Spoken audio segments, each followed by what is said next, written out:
فرشتہ. میرے آقا پوچھتے ہیں کیا بات ہے, کیوں رو رہا ہے؟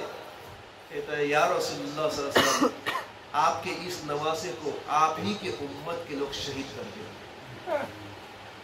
رسول اللہ کو کون شہید کرے گا؟ یا رسول اللہ مجھ سے نہ پوچھئے, فرشتوں کے سردار جبرائیل سے پوچھئے.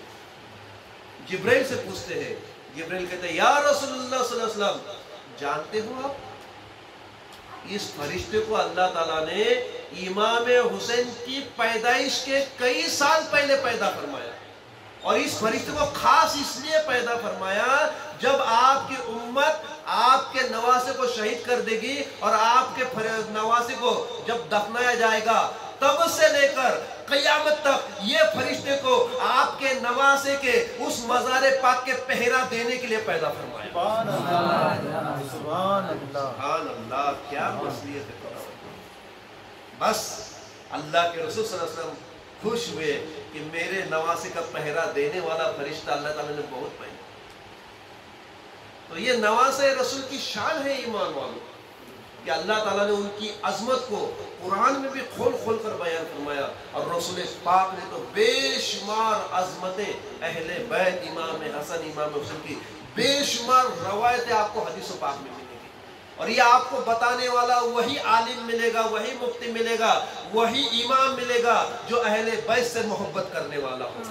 یہ جماعتی والے, یہ اہل حدیث, یہ سلفی لوگ یہ سب فضیلتیں نہیں بتاتے. کیا ہوا جب حدیث میں لکھا ہے تو بتانے میں کیا حرج ہے, لیکن نہیں بتاتے, چھپاتے ہیں. یہ تو عاشق رسول والے ہوں گے وہی کرنے والے یہ سب باتیں. جو گستاخ رسول ہے, جو اہل بیت کی محبت نہیں رکھتے, ان کو یہ کوئی پروگرام سے ضرورت نہیں, ان کو یہ سب عشق سے کوئی ضرورت نہیں. وہ تو بس یہی سمجھتے کہ یہ سب بات کی ضرورت نہیں. لیکن یاد رکھیے ایمان والو, یہ اہل بیت رسول آل رسول وہ ہستیاں ہیں کہ جن کی دعاؤں کے طفل میں اللہ تعالیٰ 70,000 گناہ گاروں کو بخش دے گا. 70,000 گناہ گاروں. ہمیں ان کے نقش قدم پر, انسان تو انسان ہے, جانور بھی جن کا ادب, جانور بھی ادب کرتے ہیں ان کا, انسان تو. آپ نے وہ الو سنا کیا؟ الو ایک پرندہ ہے الو. تو امام حسین کے بیٹے حضرت زین العابدین کے بیٹے حضرت محمد باقر کے بیٹے حضرت امام جعفر صادق, ان کی روایت ہے یہ. امام جعفر صادق سے ایک شخص نے پوچھا, سرکار یہ الو جو ہے نا, الو یہ آبادی سے دور جنگلوں بیابانوں میں پہاڑوں میں کیوں رہتا ہے؟ الو آبادی سے دور ہی رہتا ہے. تو حضرت امام جعفر صادق کہتے ہیں یہ الو پہلے ایسا نہ تھا, یہ الو پہلے انسانوں میں رہا کرتا تھا, یہ الو پہلے بستی میں رہا کرتا تھا. اس کا دوم ادھر درود شریف پڑھیے. اللهم صل على سيدنا مولانا محمد وسلم. الصلاة والسلام عليك يا رسول الله صلی اللہ علیہ وسلم. ہو گیا تو بیٹھے. تو یہ الو جو ہے نا پہلے انسانوں میں رہا کرتا تھا, پہلے اتنا غمگین نہیں رہتا تھا. الو ابھی بہت غمگین رہتا ہے, انسانوں میں رہتا تھا.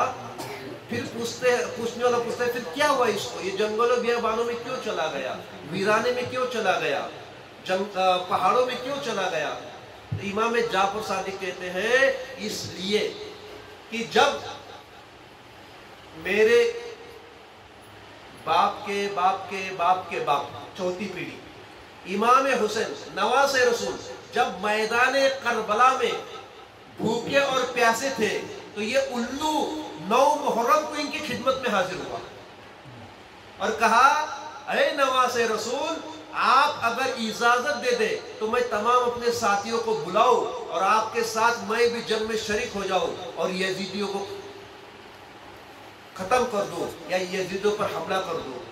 قربان جائیے امام عالی مقام کہتے ہیں, اس الو سے کہتے ہیں نہیں نہیں, یہ اللہ تبارک و تعالیٰ نے حسین کی تدبیر میں امتحان رکھا ہے. یہ حسین خود اس امتحان میں اللہ اور اس کے رسول کی رضا کے لیے اللہ کے امتحان میں یہ حسین اور اس کے ساتھی شہید ہو جائیں گے. اے الو تمہیں میرے لیے تکلیف اٹھانے کی ضرورت نہیں. اے امام عالی مقام میرے لیے کچھ خدمت ہو تو بتائیے.